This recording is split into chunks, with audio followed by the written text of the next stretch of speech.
Hey, how we doing today, guys? My name is Crypto Presidente. Wrapping up another video right now. Good morning, good afternoon, whichever one it may be that you're watching this video currently. Now, before I get into this subject, I know hacking overall can be very bad. For example, there's good hacking and bad hacking, where good hacking is what they call the white knights that hack large companies like Google, for example, and get paid so that they can know how to better defend their walls in your system against actual bad hackers. You know, the guys who steal money, and in this case, are stealing cryptocurrency from other investors and regular people. So, with that being mentioned, I kind of want to delve into as to why this hacking, even though it is bad in every sense for the common investor and people who are trying to grow their ICOs, this is actually benefiting a lot more people in the next coming years than it may be right now in the short term. And let me go ahead and go more in depth about that. So you see, right now CoinCheck, which as you can see right now was a Japanese cryptocurrency exchange, is trying to make a comeback. Now, if you guys haven't heard about this, well, it's very recent right now. They lost $500 million worth of coins to hackers. All right, so that's a very big number to be losing first and foremost to a hack, and then trying to make a comeback out of that as well. They actually ended up they're trying to make a comeback, and they are going to be spreading out. But before all that, we should delve a little bit more. So, for example, they did try to recuperate, and they are taking this very seriously. As you can see, they spent $540 million in security alone, which is much more than what they lost. And along with that, they also reimbursed everybody who lost that money.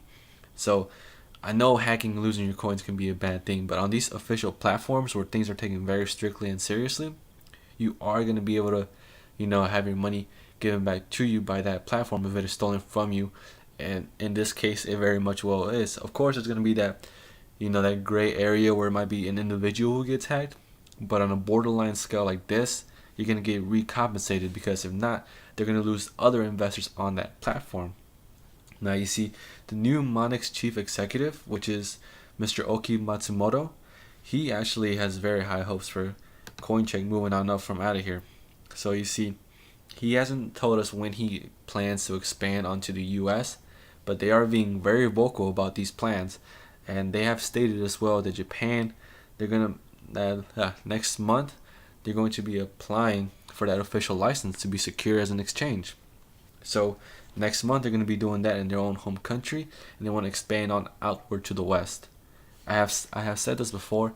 The Japanese people and their culture are very much, their atmosphere is very much so more comfortable with cryptocurrency, and they're starting to get into the lines of wanting to push it out and be more vocal about it. As you can see, the main difference that they may have from us is that while it may just be legal as of last year for Japan, their tax laws is still a little bit overwhelmed right now, and so is a lot of Europe and America. Honestly, America is still taxing 40% per crypto exchange if it's below a year.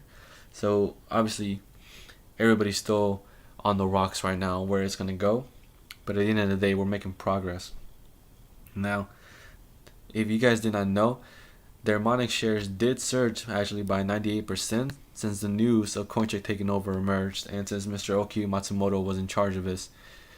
And a surge like that, just almost doubling, and now expanding onto the US, clearly they're doing something right, and they know where they want to take this. They have that confidence in the development to say, here we are, we're going to go this, and we're going to compensate for what we did and what happened, and we're going to move on to it.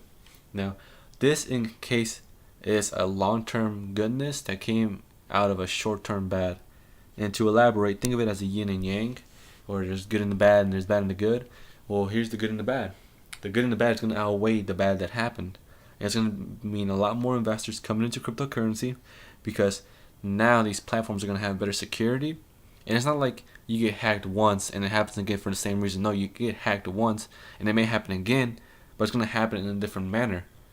You get what I'm saying? It's not going to be something that happens the same way as it would. No, these companies and platforms are taking procedures and steps to stop the hacking and keep it to a minimum.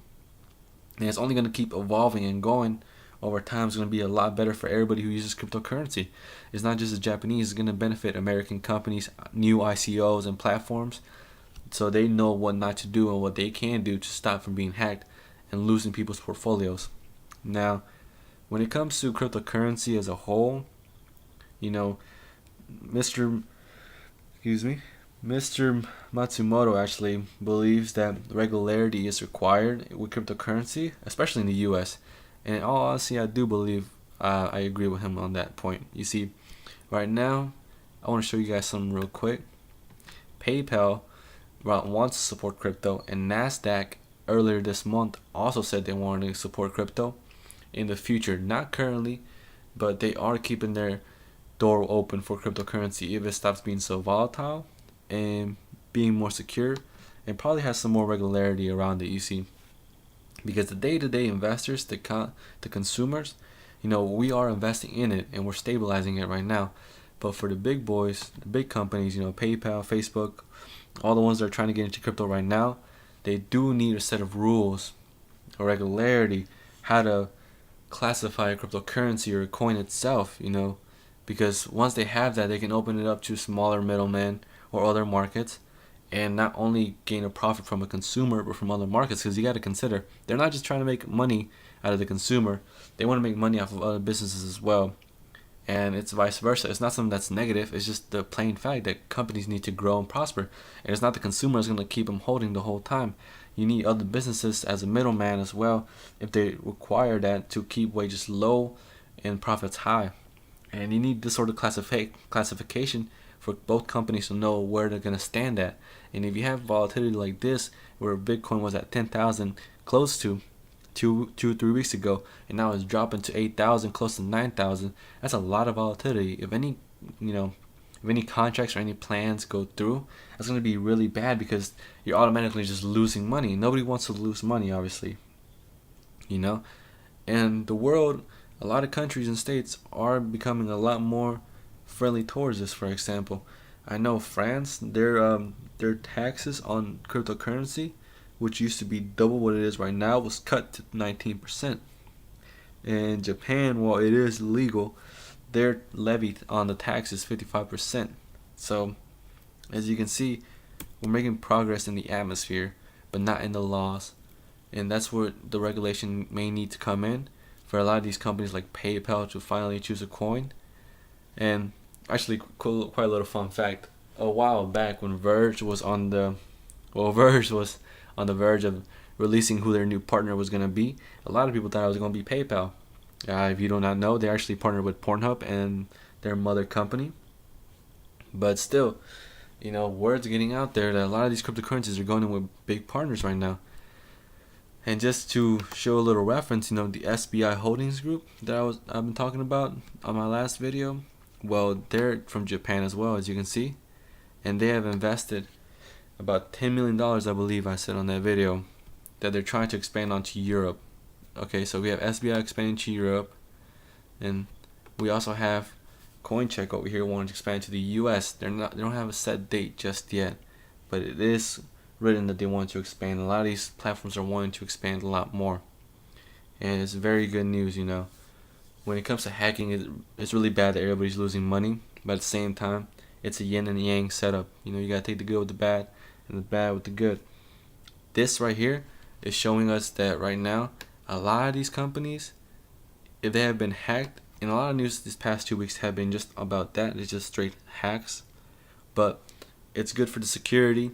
They're able to get their security going. These platforms do have the money and are insured to give you back your money if you are lost in a transaction like this, where your portfolio is diminished. They do cover you, and it is a learning experience. And while it is negatively affecting the market right now, because as we all know, cryptocurrency is a lot more volatile, especially because of the market being so closely attached to the media. If somebody says something really bad about it, the common person, especially in the US, since we do not have that many investors in the US alone, a lot of bad news, a lot of bad rep can really hurt and damage either a platform or a specific coin, or Bitcoin and altcoins altogether. And you can see it right now. And I mean, that's one thing that needs to be cleaned up. It's not only the hacks, but also the startup ICOs that are also scamming other people. And these things give a bad rep. But at the same time, you have to take this as a bow and arrow concept. It's being strung back, and it may be negative in perspective, but in the long-term range, it's going to expand outward. I mean, we're talking about two different Japanese companies that I'm covering right now. They're making major investments in cryptocurrency and are planning to move out to the US, to Europe. They're referencing other countries and how they're approaching it. And all in all, these are very good movements and very good news for the average investor. Our portfolio is only going to go up because now it's going to have a lot more of, value. It's going to be more valuable, and obviously it's going to get a lot more rapport from social media in the future, news stream media, and regular media. Well, CNN, all those big commercial companies. And overall, it's going to make our portfolios a lot more valuable. So right now, I would say it is a good moment to start investing, and not let the bad that you hear completely outweigh what you think. If you're too scared to lose money, or if you start believing that all these hacks are just gonna keep going, you're gonna just start making yourself believe this, and it's gonna affect how you either invest or you day trade. And at the end of the day, you can't let these negative issues. They're merely setbacks, and just that they're just setbacks. They're not gonna crash any of this. You gotta see the future and think days instead of weeks. You need to start seeing weeks instead of days. You need to start seeing months. You need to start seeing ahead of time, not the little by hour or 30 minutes by trade. You gotta look at the bigger picture, because the bigger picture is what's gonna lead you to properly invest. And if you can see that right now, that we have two companies from Japan, where Japan is very much so a lot more, committed to push cryptocurrency out there.